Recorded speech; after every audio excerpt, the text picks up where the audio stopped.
I'd like to start with some basics. Why would you want to visit a college campus?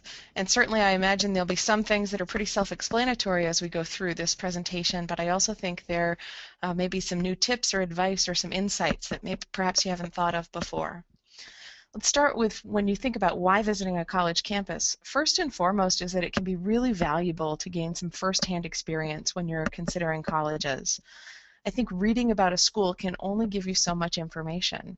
And especially for a lot of high school students, the experience of visiting a campus will allow them to retain more of the information that they gain rather than simply reading about a school or visiting a website.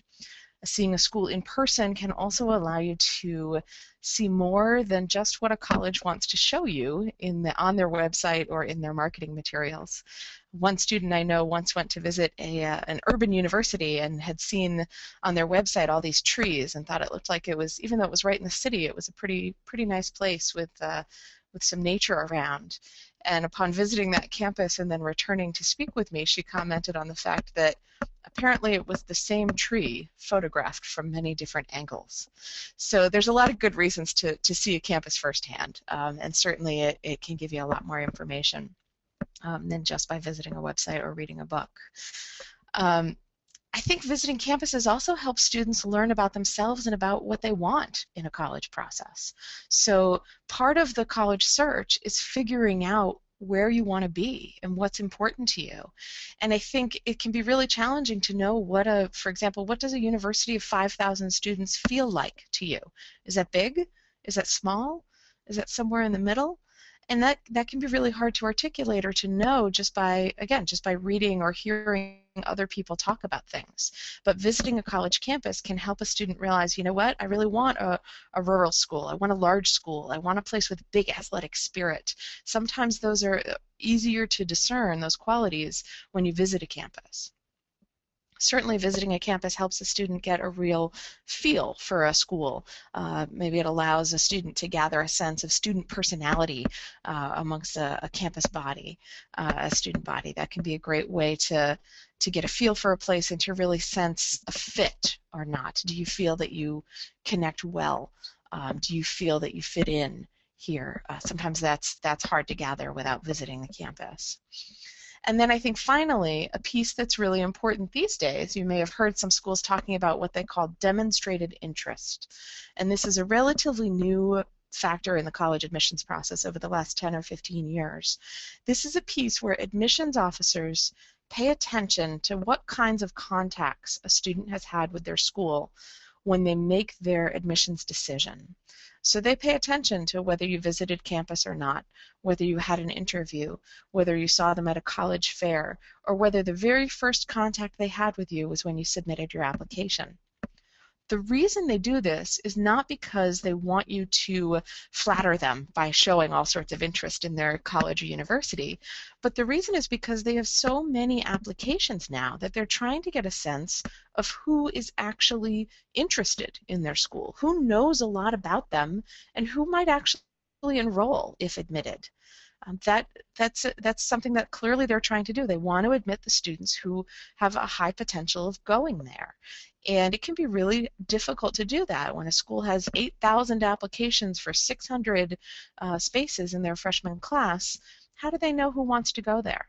Well, one of the ways is to say, hey, look, have you shown interest in us? If a student has visited campus and still chose to apply, well, that student might have a higher likelihood of enrolling than a student who's had no contact with that school at all. So then the question becomes, when should you do campus visits? When is it valuable to visit campus? I really think there's a couple of key different times here. One is what I call an early visit, something before a student's junior year of high school. And if you visit campuses before then, it should be an opportunity just to learn about what a college campus looks like, to give you a point of comparison. Oh, I went and saw a big university. I went and saw a small college. I saw a school in this kind of an environment. I saw a school in a college town. I saw a school that was real spread out, or a school that was really urban urban and intermingled with the city.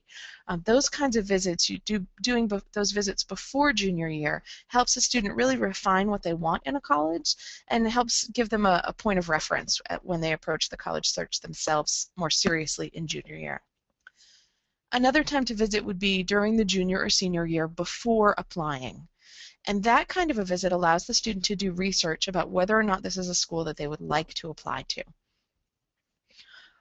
When making those visits, certainly there's a common question about should we visit during the summer or during the school year.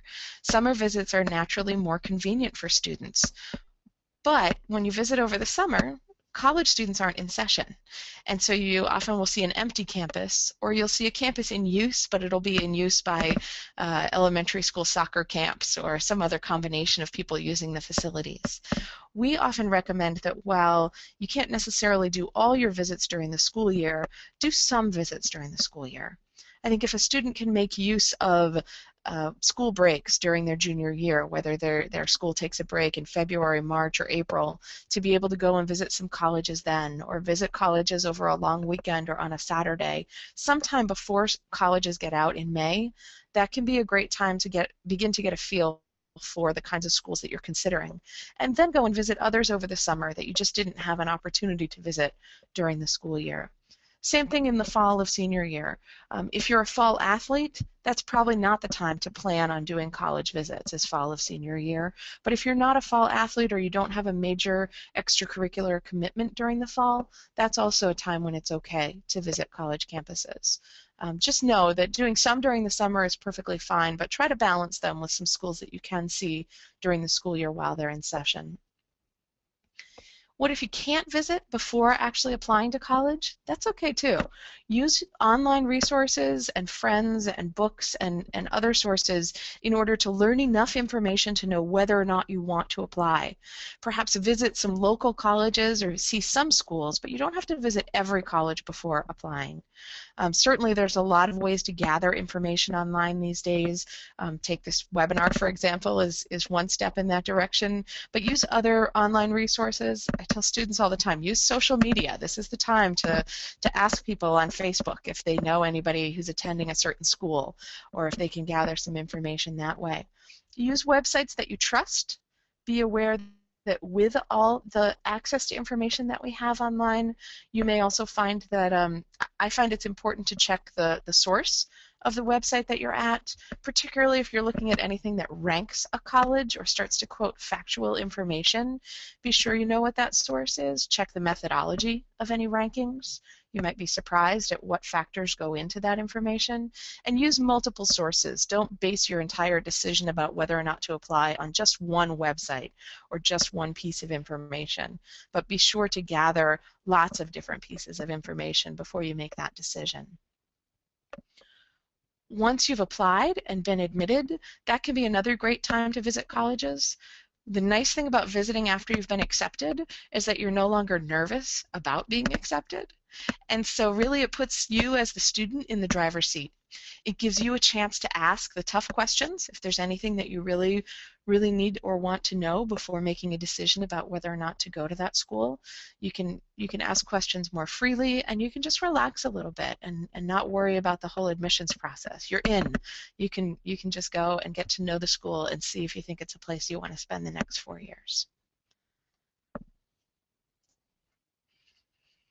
I'd like to cover a few things that you can do on a campus visit. Some of this first slide includes some things that I think most people may have heard of before that you might expect. So in the beginning, I think certainly an informal visit. That's the kind of visit I was talking about before, maybe that you might do before junior year. Drive around campus, drive around the surrounding area. If you do an informal visit where you're just getting scoping out a school for the first time, I still recommend that you park the car at the college campus and get out and walk around, particularly because a lot of college campuses, if they're a traditional setting, you may find that they have a road that takes you around the outside of the campus But in fact, what you'll see is the backs of all the buildings. If you just drive around the campus, you'll see a lot of loading docks. So I strongly recommend that you park the car somewhere and get out and walk into the center. Look for a main green area, some sort of a quad. Look for a student center and walk through that a little bit. Most college campuses are pretty accessible to the public. They're pretty easy to just get into and walk around a little bit within reason. They oftentimes, the residence halls will be locked and other facilities may be locked on weekends, but you can still walk around and get some of a feel for a school without having an official tour. I think then when you're ready, taking an official tour of a campus, that's a great way to learn more about it. It's the most common way. Tours are usually run by students, so you can hear one student's perspective. Remember that it's just one student's perspective, and that student feels so strongly about that school that they chose to work for the admissions office. So be aware, you're certainly not getting an unbiased view. But tour guides are usually honest and usually positive. They'll walk you around campus, they'll show you campus facilities, oftentimes a residence hall. It'll give you a chance to see the ins and outs of the school. A lot of colleges and universities now offer information sessions, and that's usually led by an admissions officer, sometimes co-led by an admissions officer and a student. And those are great ways to learn more about what the admissions office thinks is distinctive about their school, and also to learn about what it is that they're looking for in their applicants. They usually talk a lot about their admissions process, a lot about their admissions data and statistics, and it's a good way to learn more information about that. Many schools will offer open houses, especially on big holiday weekends. Columbus Day in October is a really popular time for colleges to host open houses. Same with Veterans Day in November, occasionally sometimes in the summer, or sometimes over school vacations in April. Those are really popular times. When a school offers an open house, what you'll find is that there's usually a very big structured program. It'll be a day of events, including many speakers and all sorts of opportunities to learn about different aspects of the college or university. It can give you a very thorough picture of what a school is like. Beware that what you trade off with that is you trade off the personal attention. When you have an open house, usually those open houses are so large that, again, it's hard to get a feel for what the size of the school is like normally because everything is extra crowded. Even going to the dining hall, for example, you'll wait in incredibly long lines just to get something to eat, whereas that's not what the normal experience is like there at that school. Also be aware that some schools are now hosting a lot of department-specific or interest-specific open houses. There might be a pre-med open house at a certain school, or they might offer a performing arts open house. And that can be a nice combination of the two. It can give you a lot of information specific to your area of interest, but perhaps in a slightly smaller setting than the large general open houses.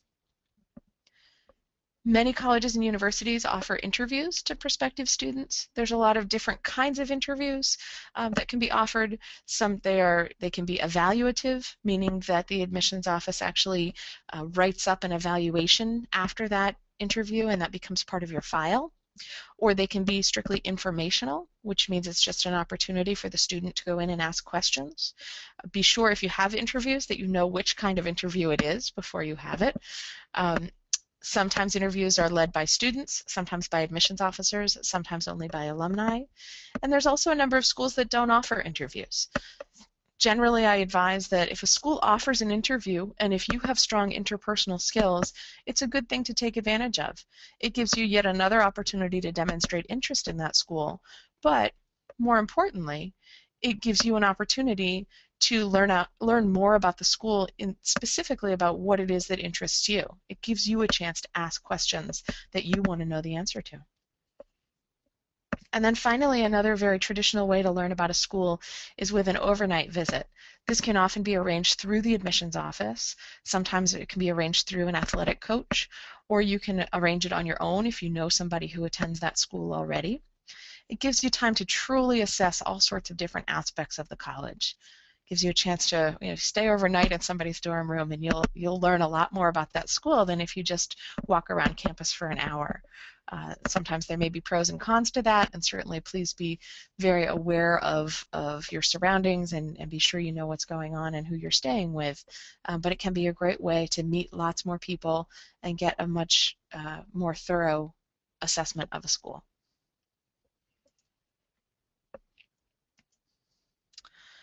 Other options that are perhaps less commonly used. One would be to attend a class. Oftentimes admissions officers can set you up with the opportunity to sit in on a class.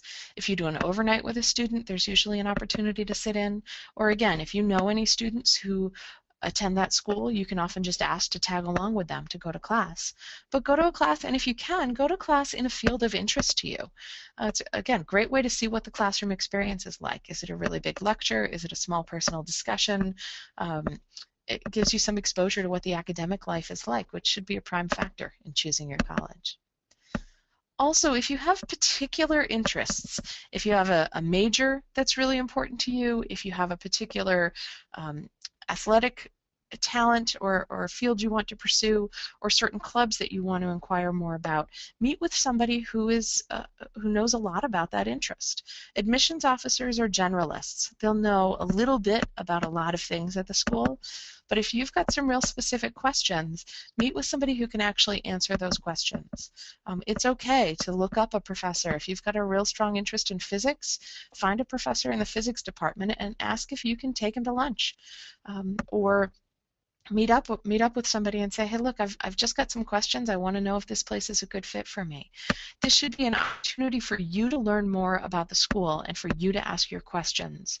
It's not an opportunity to increase your admissions chances. So don't set up an appointment with somebody just to set it up and just to have one more person that you've met. But it should be something that you set up only when you really have questions that you want to pursue. And it will give you a chance to learn more about whether or not the school's a good fit for you. Eat lunch in the dining hall. I alluded to that earlier, but again, this is something I would highly recommend. It's a great way to find out what the food is really like. Particularly if you go on a day that's not an open house. Open houses surprisingly sometimes have some exceptional food.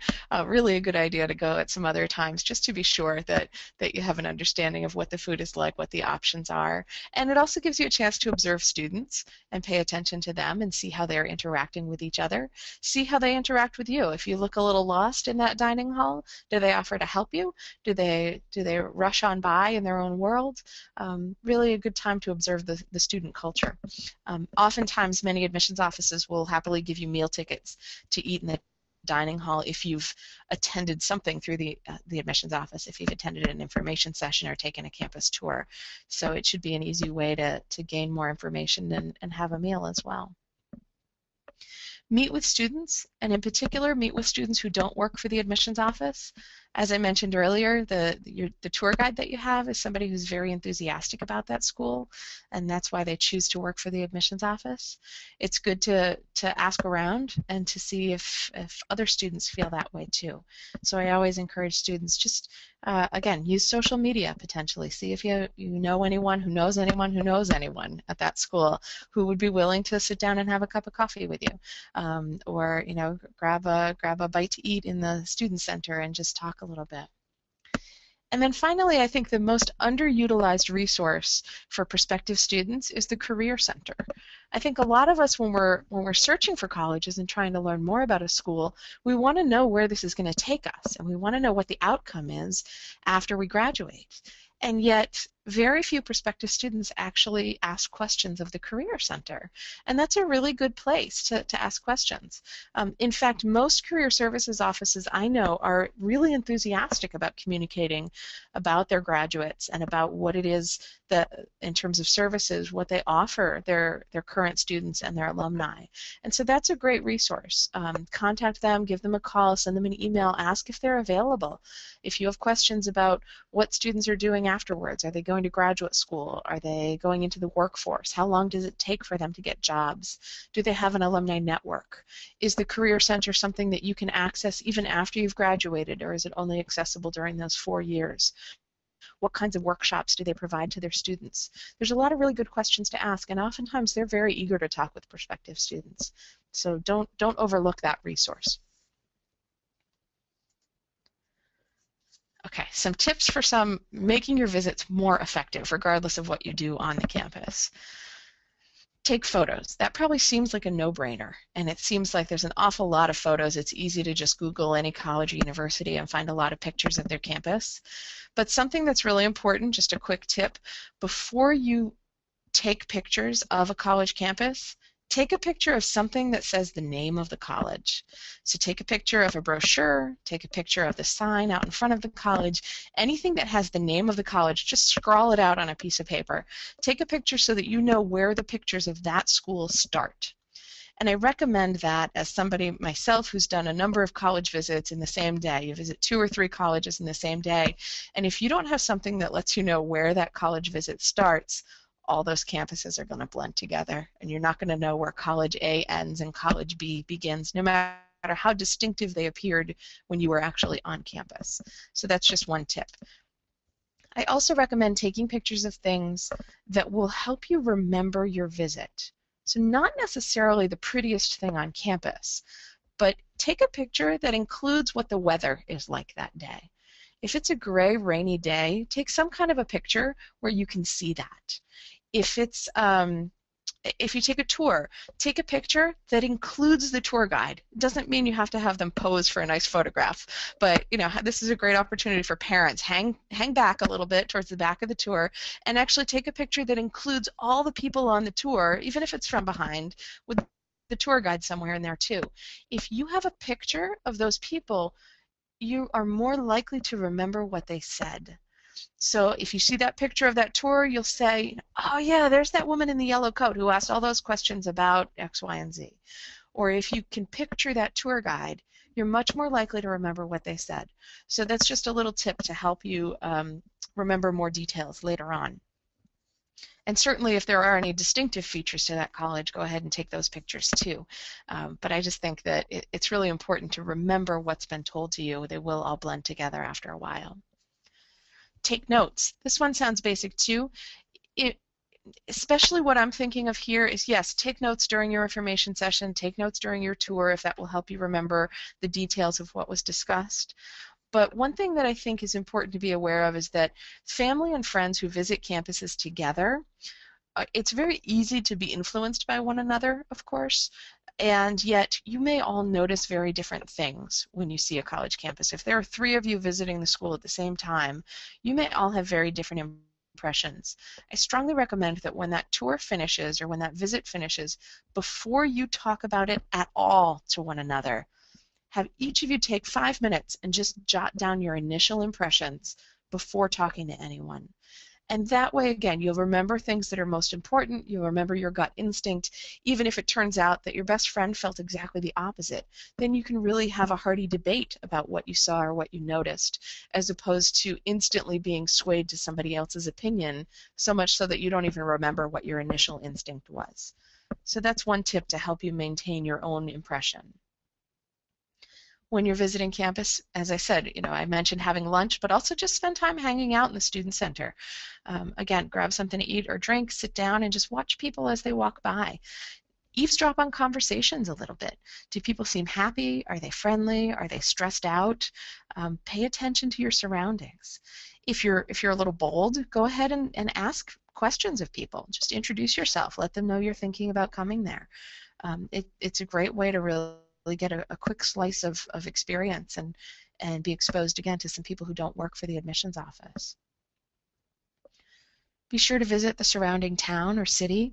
Remember that you are becoming a resident of this town or city for 4 years, and it's important. You want to check out what the resources are like there.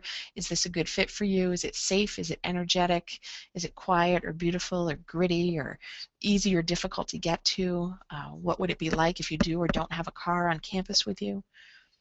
Some other things on here are checking out bulletin boards or reviewing campus media.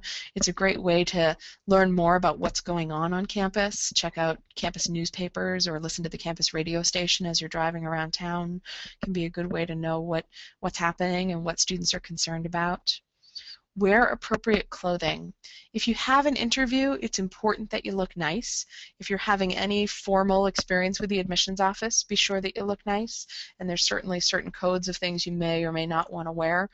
Some quick things: avoid hats, avoid chewing gum, avoid revealing clothes like tank tops, or avoid clothes that have inappropriate slogans or artwork, things like that. But also be aware that if you're going to be walking around campus, you need to be comfortable. So you may need a change of clothes if you want to put on sneakers as you're walking around that campus. So just be sure that you've thought through that, and you've thought through what the weather might be as well as you're planning your clothing. And I do say, really important here is to ask what I call the unanswered questions. So as any of us are visiting campuses, there may be things that you've heard about a school before you get there. You may have heard that it's incredibly artsy. You may have heard that everybody drinks a lot and there's nothing else to do on the weekend, or all sorts of different things. Ask those questions. Ask them of your tour guide. Ask them of your admissions officer. Ask them of random people that you bump into. But ask about the rumors that you've heard. It gives you a chance to have somebody address your concerns. And if you don't ask those questions, you'll never know for yourself whether or not that's actually true. So one thing that I always say is that admissions officers will be honest with you, but they work for the institution. They very specifically want to be positive, and if you don't ask a difficult question, they won't volunteer that information. So go ahead and ask those questions. It gives you a chance to really find out what it is that you're curious about, and perhaps it can allow you to realize, oh, you know what, this isn't a good fit for me. Or maybe it allows you to know, hey, okay, that's something that's being addressed right now. I'm glad I asked. Either way, it'll help remove the question in your mind if you ask it. Travel planning, things you can do to make your travels a little more enjoyable. First is prioritize the schools that you want to go to. Figure out which schools are most important, and then start with those schools about what you want to see when you're planning schools in a specific area. Prioritize those schools in case you can't fit in visits to all of them, and then begin planning tours and other activities with the most important schools. Let the others fall into place after you've arranged the most important ones. Don't try to do too much in one day. I tend to think that 2 colleges in a day is more than enough, and certainly 1 if you want to go into a lot of depth. But it's really difficult to do more than 2 colleges in a day. I often recommend blending college tours with other fun activities. I know a student once here in the Boston area, a lot of us struggle certainly to find tickets to see the Red Sox play here at Fenway, which is a pretty small baseball park. I remember one student once who planned all of her college tours around the Boston Red Sox travel schedule. And she would go and visit schools in Philadelphia when they were playing down there, or Baltimore when they were playing down there. That's just one example, but it's a great idea to fit in something fun so that it's not all college all the time. I think a long trip with family members in and of itself can be stressful enough, and then if it's all college all the time, it can be really difficult. So I strongly recommend blending college tours with something else that maybe is a little more relaxing, and give yourself a chance to enjoy the surrounding area. And then the other thing is, after you've prioritized your important schools, go ahead and see if there are other schools nearby that might be worth a quick visit. Even if they're not a particular target school for you, it might help expose you to a school that's a little different from what you've been looking at, and give you a chance to really decide, oh, you know what, I was right. Big schools are not for me. Or, wow, that place was definitely much smaller than I want. So that can be a good thing to do if you're also visiting schools in a different area. Some questions that are good to ask, and obviously when you're asking questions you really want to focus on first what it is that you want to know, but these are just some suggestions of some that can help you gather some information.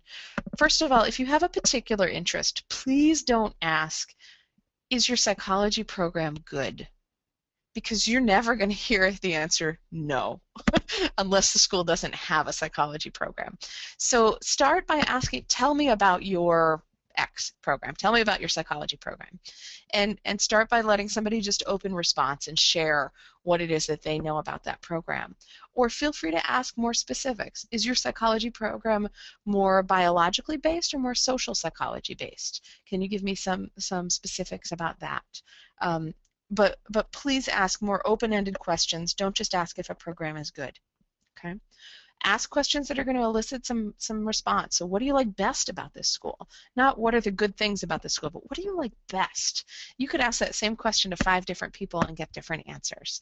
And sometimes those answers might be valuable for you. Sometimes they might all sound the same, but it's good to give somebody a chance to share what they think is really special to them about this school.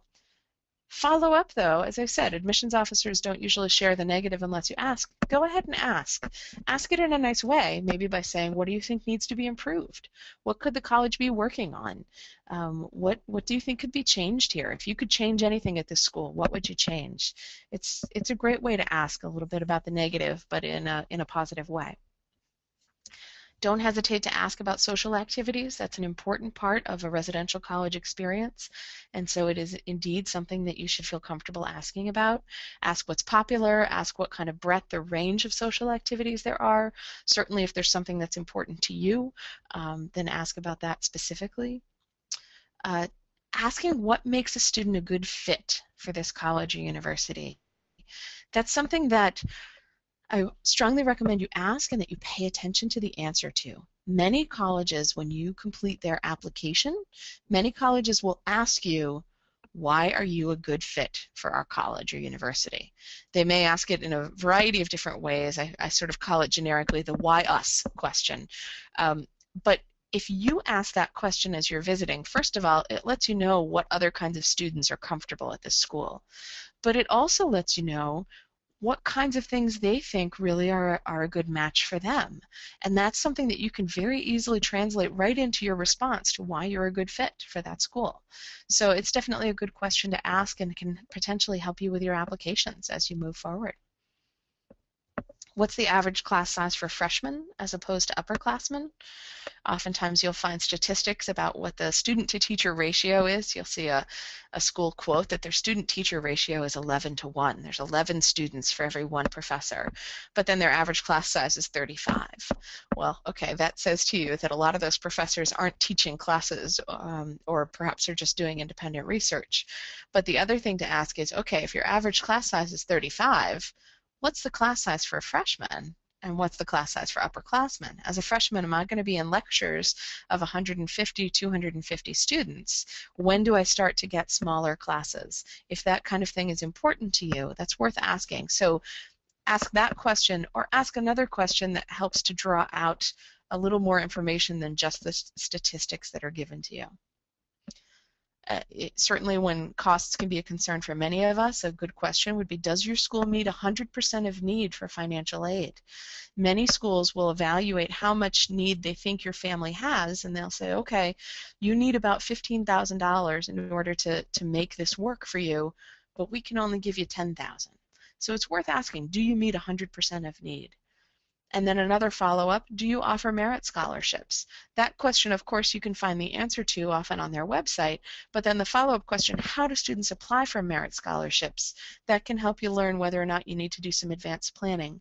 Many schools have earlier application deadlines for students who want to be considered for merit scholarships, or they may have certain special applications that you have to file in order to be considered for merit scholarships. Others don't have anything special you need to do, they just automatically consider everyone for merit scholarships. So it's worth asking questions if you'd like to be considered for those.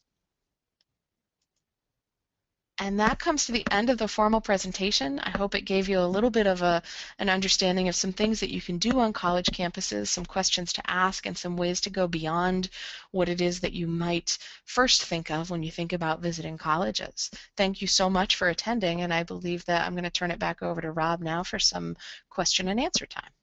Wonderful. Thanks, Meredith. So everyone, if you have any questions on anything that Meredith covered or did not cover, please go ahead and type them to me in the chat section of your GoToWebinar control panel, and I will ask Meredith as many questions as we have time for. First question, Meredith. If a student is on a campus tour and they want to take notes, can they take notes on their cell phone, or will that look like they're being rude? That's a really good question. I think I would probably err on the side of being conservative there and probably recommend that you not do that. I think it will, most people's assumption would be that you're texting and that you're not paying attention. And while usually when you're on that tour, it's a student who's leading the campus tour, but that student can sometimes report back to the admissions office. So even though it's not an admissions officer who's running the tour, I would probably recognize that they're a representative of the admissions office and try to treat them the same that you would any admissions officer. So I would probably avoid the cell phone for note taking. Thanks.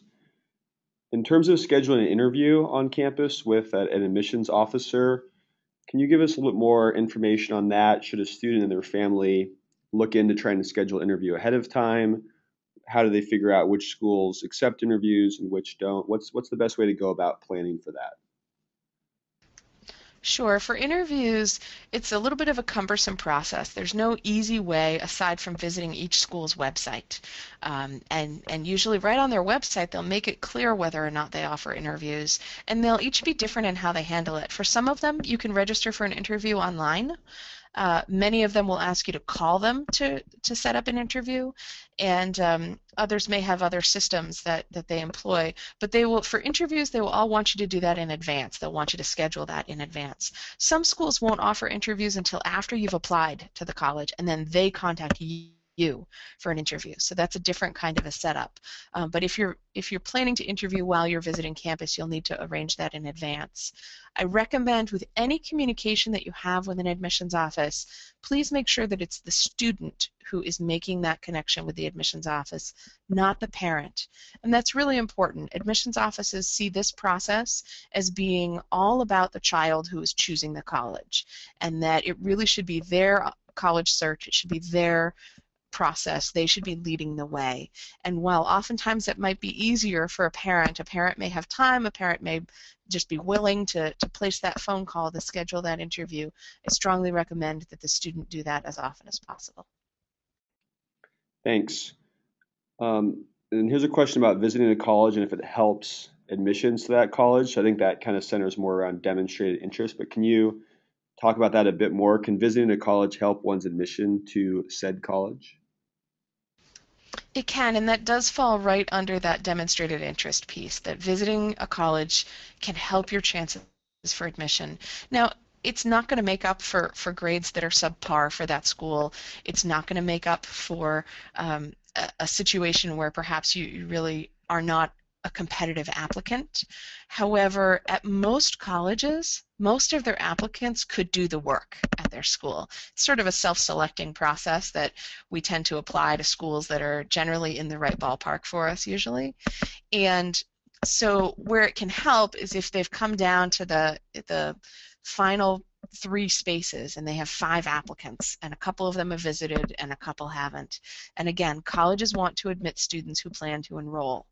And so the easiest way for them to tell that is if you've had more contact, or more, I should say more meaningful contact with the school than someone else, then that can help them know that you might be more likely to enroll at their school, and that could help your chances for admission in the long run. Great. Some schools don't have you register for tours. How do you let them know you are coming and touring? The schools that don't give you an opportunity to register, doesn't matter. Usually those are schools that say, you know what, we offer tours every day at 10, noon, and 2, and you just show up. The important thing with those schools is that you need to get there before that tour goes out. You'll probably need to fill out some paperwork when you arrive there, a little bit of a form or something so that they know that you took that tour. If nothing else, you need to arrive before the tour because they don't know you're coming, so they're not going to hold that tour for you. So it's really important to get there early, and if they do have paperwork to complete that, some schools actually don't track any of this demonstrated interest. They don't track whether you visit. It doesn't matter. It's not a part of their process, in which case they may not have any forms for you to fill out. They may not keep any record of whether or not you visited. But I strongly recommend, if a school doesn't give you the opportunity to register for a tour, get there early, see if they've got some paperwork for you to fill out, and if so, be sure you've got time to complete that before the tour leaves. What are some other ways to make meaningful contact with schools? So meaningful contact, there's a number of different ways. Visiting campus is probably the best. Having an interview is another good way, whether that's on campus or whether it's an alumni interview in your local area. So again, that's if the school offers an interview. There's a lot of other ways, especially if you're looking at schools that are far away from home. Colleges won't expect that you'll be traveling all across the country all the time to visit their campuses. And it's understandable if you're looking at a school that's 7, 8, 10 hours drive away from you that you may not get a chance to visit there. In that case, you want to look for opportunities where they might be coming to you. So one thing that admissions officers do is during the fall, admissions officers spend a lot of the fall season on the road visiting high schools all across the country. Here in the Boston area, what you'll find is from the second week of September through Thanksgiving, at any given high school, there might be 4, 5, 6, 10 admissions officers coming that day just to visit and spend a half an hour chatting with any students who are interested. That's definitely one thing to go to. So check in with your high school guidance office and see if they have colleges coming to visit your school. Another really important thing that a lot of us sort of forget about is just to put yourself on the mailing list. And this sounds like sort of a silly thing to demonstrate interest, but the moment that you have some interest in the school, put yourself on the mailing list. What'll happen is you'll start to get emails and letters from that school when they're doing receptions or events in your area. It's how you might find out about that high school visit, the fact that they're coming to your school, or it's how you might find out about a local reception that they're offering. But if nothing else, they will know that you've at least been receiving their marketing materials for 4, 5, 6 months, however long it is before you apply, that you fill that form out. So go to their website and just request more information. It's a great way to learn more about other ways that you can demonstrate interest at local events, or just to be sure that they know that you're aware of them. Thanks. And if you have a limited budget and can't afford to visit many colleges, what's the best way to kind of go about the college visit process if you really need to kind of stretch a very limited amount of money and really can't afford to visit? That's a really good question, and I think there's some really good things you can do. The first thing I recommend is to make use of your local area. If you live in an area where there are some colleges, visit those colleges, even if they're not good schools for you. But even if you don't have time to go during the work week because you can't take time off from work or your student can't take time off from school, even just go on a Saturday or Sunday and see that campus and see what it's like and what you like and don't like about it, and pay really close attention to that. Even if you know it's not a good fit for you, there's a women's college near us here, and I tell all my the boys that I work with here, I say, go and visit. You can't go there. It's not about whether or not this is a good school for you. It's about learning whether or not you like a small liberal arts college. What do you think of a school in this kind of a setting? What do you think of these kinds of surroundings? Does this feel big to you? Does it feel small to you? What do you like? When you gather that information, you can then apply that to other schools that you haven't seen. So if there are colleges near you, visit some different schools, and that can give you a feel for what they're like. If there aren't a lot of colleges near you, then make use of the web resources that you can find. So there's a lot of schools that will offer virtual tours. There's a lot of websites that will give you all sorts of different kinds of information, even using something as simple and basic as YouTube to learn more about a school. And I should give you the caveat, fair warning, as you're doing this kind of research, you never know what you're going to come across. But use those resources as much as you can if it's really not a possibility for you to visit all the schools that you'd like to, or if there's not enough in a local area for you to even see a range of different kinds of schools. Great, thanks, Meredith. Next question is, when visiting a financial aid office, are there other questions that are good to ask or other things that are good to look into other than if they offer merit scholarships? There are. When it comes to financial aid, one thing to do in advance is to visit the college's website and look for their net price calculator. It's something that all colleges are required to have on their website these days. It's an opportunity to plug in some of your numbers and get a sense of how much that college might cost for you. But what I've found is that many financial aid officers are very willing to meet with families or talk with them about their financial eligibility. And sometimes they'll even allow you, if you plan this meeting, sometimes they'll even have what they call an early estimate, where you can fill out a very brief form to give them some information about your financial situation, and they might give you an estimate of what a financial aid package might look like from them. So those are some things I would ask in advance. If you're visiting visiting the college, I would ask, look, is there an opportunity to meet with someone in the financial aid office? Is there an opportunity to have any sort of an early estimate or an early discussion about what factors go in to the financial aid application process here? That can be a way to learn more. Otherwise, the financial aid formulas are pretty complicated. There's a lot of different factors that some schools use and some schools don't. Certainly, you might want to ask which forms they require. The FAFSA is a form that's required for all schools. That's free application for federal student aid, FAFSA. There's another form called the CSS profile that some schools use, but many schools do not. Depending on which forms the schools use, they may take into account all sorts of different factors in the process. Do they consider home equity?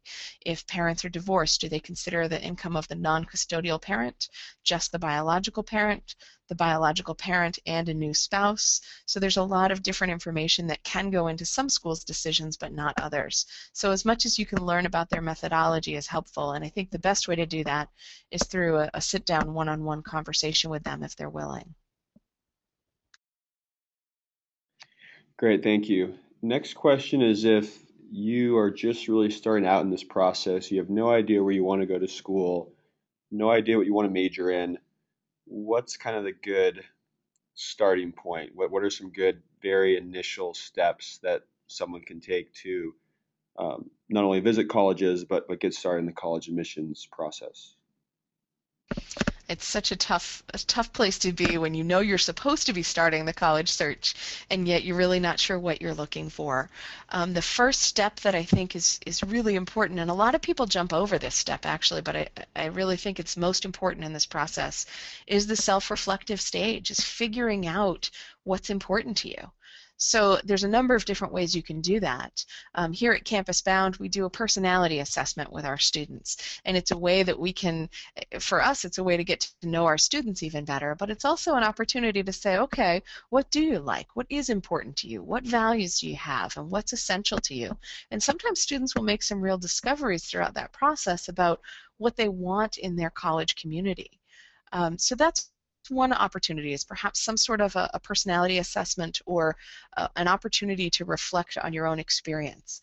Take some time and just write for a little while or think for a little while about your high school. What do you like about it? What don't you like about it? What do you really wish you could change? And oftentimes, if you really think critically about your surroundings, your town, your high school, even other things you've been exposed to, a summer camp you've been to, why do you like that, or why didn't you like it? Really think about certain things that you've been exposed to and what you liked and didn't like about them. That's going to help you actually start to make a list of what you might want or not want in your college, even regardless of whether or not you know what you want to major in.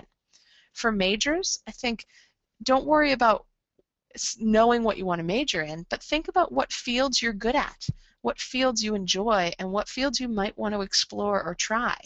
You don't need to know what you want to major in when you go to college, but you'll have a better chance of not having to transfer out if you've thought in advance about what you want to at least explore. Do you want to try communications? If you do, make sure you go to a college that offers it. It doesn't matter if you major in it or not, but if you know it's something you want to explore, make sure it's offered. Does it matter to you if engineering is a possibility? So again, don't put the pressure on yourself to choose a specific major, but just do some self-reflection about what you like, what's important to you, what you want to have access to. If you struggle with that, that's oftentimes a really good time to meet with somebody who can help you. Meet with a college advisor. Even talking it through with your parents or a really good friend, sometimes that can help you think of yourself in different ways, and that might make the self-reflection a little easier. Once you've started to do a little bit of that, then again, I go back to those local visits. You can learn a lot about yourself by visiting some nearby schools and just noticing what your gut reaction is, or even visiting some websites and noticing what your gut reaction is. Are there certain words or certain opportunities that sounded really exciting to you, or things that really turned you off?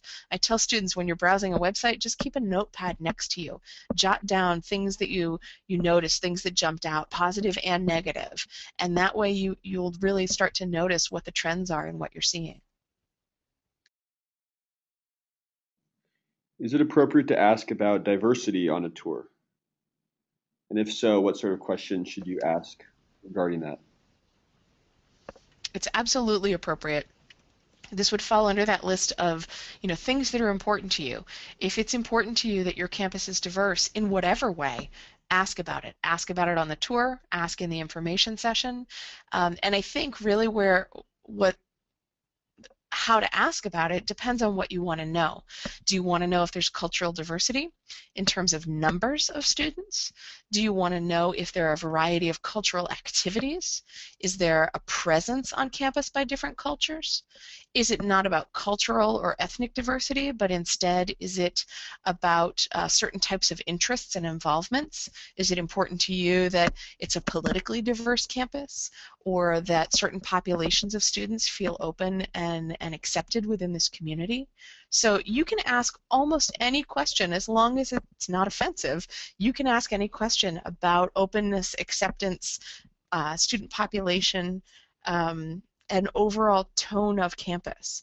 And I think it can be really valuable. I would strongly recommend that if this is important to you in your college search, that you find out about that. You can certainly look up numbers online. You can look up a statistic of the different racial background of the students who attend a school, and that's of the students who reported what their background was that will be listed. That's one way to go, but that doesn't really tell you much about the culture or the feel. And again, that's something that you really can gather from visiting the campus. That's something to pay attention to when you walk around, when you have lunch in the dining hall. Who is sitting with whom on that campus? What kinds of interactions do you see between those students and professors? Thank you. So I have a couple questions about specifically about when different time periods of visiting campus. So one question is asking about um, any specific recommendations on what you do if you can only visit a campus after you've applied, but before you may be accepted. And then the other question is, what do you recommend when visiting a college that you've already been accepted to? So people asking these questions if there are specific things or different ways to act during different time periods. Sure. I think after you've applied, but before you've been accepted, that's a tricky time to visit colleges, and of course you're welcome to visit during that time. The piece that's tricky there is you're getting closer and closer to finding out your decisions, and the one word of caution I would give to somebody visiting during that time is to not try try not to fall too much in love with any school that you're visiting during that time, only because there's there's nothing more you can do to increase your admissions chances. And I hate for somebody to visit and absolutely fall head over heels in love for a school and 2 weeks later be turned down. So I do just say exercise some caution if you're visiting that close to when you're going to be finding out a decision. But otherwise, you can still you can still do all the same activities. You can ask the same questions. You can take tours. Interviews may not be offered. A lot of schools will do interviews before their application deadline, but not afterwards. Again, some schools only do them afterwards. It depends on the school, but a lot of schools may not offer those as much anymore. There'll be fewer visitors if it's February or March of your senior year. That's just not a busy time to visit campuses, so you may get more personal attention, which can be nice. Um, but there's nothing that you can't do. I guess the piece that I would say to remember is that they're still evaluating your application. And so as with any time that you visit a campus, you want to be sure that you're being appropriate, and that it is a time when you say, okay, I do want to be sure I'm not wearing those ripped jeans when I go on this visit, even though it's 10 degrees below zero out there, and I'm trudging through snow, so I'm going to wear boots, but then once I get in there, I'm going to change into some nicer shoes or something like that. And clothing is just one example of something that is generally not that important unless you make a bad impression. So you just want to pay attention to that. If your only opportunity is to visit after you've been accepted, that's the time when you're really comparing schools one to another. And so that's time when I think the questions almost write themselves at that point. If you've got 2 or 3 schools that you're seriously considering at that point, you go back and visit them. I think you are going to have questions about what is it about college A that makes it a better fit for you than college B and college C? And no longer is it all hypothetical. I find that early in the process, I think some people feel that they may have a lot of questions at this time. They're not sure what they're going to be. I think when you've been accepted to schools, it's a little more clear what those questions are. But if you're not sure, go back again to that self-reflective stage. What's important to you? What do you need to know about your future community? Have you seen what the living situation is like for freshmen? Do you need to be sure to ask to get a tour of a freshman dorm? Again, not just any dorm, but a freshman dorm. Um, are there specific questions you have about the academic programs? That might be a good time to go to the Career Center to ask questions about the results of the student outcome for alumni. So I think there's a lot of things you can do in either situation, but I do find that when you've gotten several acceptances, it's sometimes a little bit easier then to know what your questions are going to be because you're really comparing one school to another. Please don't ask each school about why they're better than college A or B. Please don't have them do a direct comparison, but you should be the one doing that comparison on your own and really, making a list of pros and cons about each school and which school seems to be a better fit for you in what way. All right, we got a few questions here that hopefully it's kind of the lightning round here. I know we have a couple minutes left. Is there an advantage to declaring or not declaring a major when you're applying to colleges? That's a popular question, and it very much depends on the college that you're applying to and the major that you're considering. In general, my advice is if you know for sure that there's something you want to major in and you wouldn't want to go to that college for anything else, then declare that major. If you know that you want to study business, then don't apply undecided, even if the business program is harder to get into. Because if you get in but not to the School of Business, you're not going to want to go there. At some schools, there are some programs that are more selective than others, and they can be harder for admission. Those same programs are usually harder to transfer into over time as well. So you don't have an advantage if you apply undecided and then 6 months later or after your freshman year you then decide you want to transfer into the School of Business. It's usually really hard to do that then too. So I think you really want to be true to yourself and true to your interests. If you're very much not sure what you want to major in, don't try to declare one just for the admissions process, because then you might be stuck in those classes. And if it's not a good fit for you and it's not what you want to do, that's not a good plan. I think there's a few programs that can be more specific in terms of having real clear-cut curriculum that you need to take during your freshman year. And so that might be an area where you might be, as an example, nursing. If you want to pursue nursing or you're thinking about pursuing nursing, that's something where they start nursing classes right away freshman year, first semester. And so if you're thinking about that, that might be a time when you might want to declare that major so that you can start taking those classes right away. It's easier to transfer out of that program if you decide it's not a good fit for you. Same thing with something like physical therapy or some other very specialized programs. That would be something that you could ask as you're visiting your colleges about, okay, here's something I'm thinking about. I'm not 100% sure about this major, but it's under consideration. Does it matter in the admissions process? You'll hear a different answer from every school. Thank you. How about writing thank you notes after meeting someone or visiting a campus? Are those appropriate and or recommended? They're very appropriate and very recommended. Anything that you do might end up in your admissions file, and so thank you notes are terrific. The next usual follow-up question to that is, should they be handwritten thank you notes versus an email? And there's pros and cons to each. Don't do both, but you can look at the different pros and cons and think about which you prefer. An email thank you is perfectly acceptable now. A handwritten thank you is much less common. So the handwritten thank you might be more distinctive. But the benefit to an email thank you is that sometimes you start a dialogue. If you send somebody a thank you via email, you ask a follow-up question, you may get involved in a back and forth conversation with them. That might develop a little bit more of a relationship. So there's a benefit there, even though it seems a little less personal. The handwritten thank you note is always a nice thing nowadays because it is pretty uncommon, and so sometimes that can stand out in a positive way too. Either way, make sure if you have an interview, you get that admissions officer's business card. If you meet with a professor, get their business card or jot down their information. Meet with a coach, jot down their information. Anybody you talk to, it's worth sending a thank you to. What about writing an appeal if you're not accepted to a school, but they accept appeals and you have a compelling reason to do so? Is that appropriate to do, and what are the chances that your appeal will be accepted? If the school allows some kind of an appeal, there's no harm in writing one. And particularly if you think there's some extenuating circumstance that hasn't been considered previously, or there's something additional that you really need to share that you didn't share the first time around. In my experience, I haven't seen a lot of appeals be successful. I think admissions officers tend to make decisions the first time around for a reason, and sometimes they have a hard time getting over those reasons.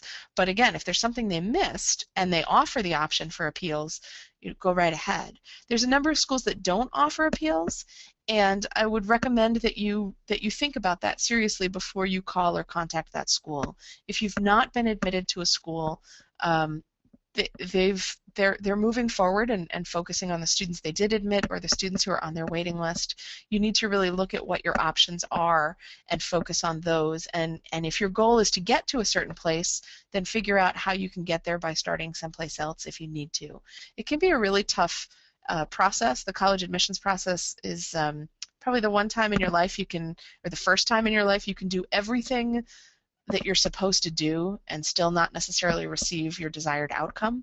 And that can be a really tough lesson the first time around. But I often find that when everybody does their job, when students do thorough college searches and admissions officers do a good job of reading applications, that students end up at schools that are a good fit for them. Great. Two final questions. One is about online resources and websites for learning about schools. Um, I can quickly mention a couple.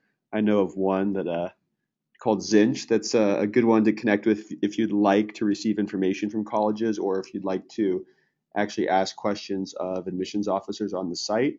In terms of some other sites where there's good insight from actual students, College Prowler and College Confidential are two sites that I've found have been very helpful for students. Meredith, do you have any other sites that you want to add to that list?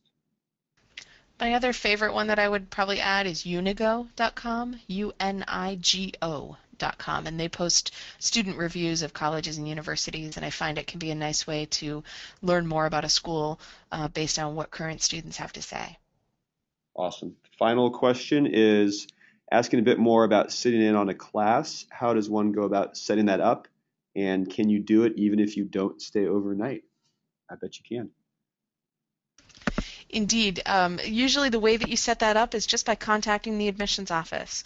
Some admissions offices may say, we don't do that, in which case you're out of luck by that route. But a lot of admissions offices will arrange that for you, even if you're not staying overnight. Usually they may require that you're taking a tour or doing an information session or doing something else official, just like grabbing meal tickets to the dining hall. They're not just going to hand those out to everyone, but if you're doing something else official through the admissions office, they'll often arrange that for you. If they don't offer the opportunity to arrange that through the admissions office, then again, that's something that you could ask any student. If you know somebody who goes there, or if you check in and see if anybody from your high school has gone there, you can more informally arrange it and just say, hey, can I tag along with you to attend a class? That student will probably have to ask the professor when they show up that day, or ask the professor in advance. But sometimes that's a good way to again, really see what the academic life is like. So I would say start with the admissions office. If you strike out there, then check in with some kind of a campus student that you've connected with through, again, social media or other networking. See if you can find somebody who'll just be willing to take you to class with them. Excellent. Well, thank you, Meredith. Really appreciate all your expertise and your time. And thank you, everyone, for being such a great audience and having so many excellent questions. We were recording this webinar, so I'm going to go ahead probably tomorrow and send out a link